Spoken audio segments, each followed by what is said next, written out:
దేవుని మాటలు మనము ఎక్కడ పెట్టుకోవాలి? హృదయంలో భద్రం చేసుకోవాలి. యేసుని గురించిన వర్తమానము, యేసుని గురించిన మాటలు, యేసుని గురించినటువంటి కార్యాలు మరియా తన హృదయంలో భద్రం చేసుకున్నట్టు నాకు దేవుని సంగతి.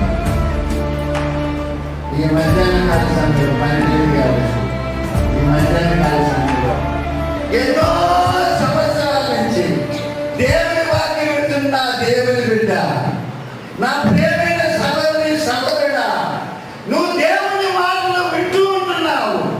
ఆ మాటలు నీ హృదయంలో భద్రం చేసుకున్న అనుభవం నీకుందా?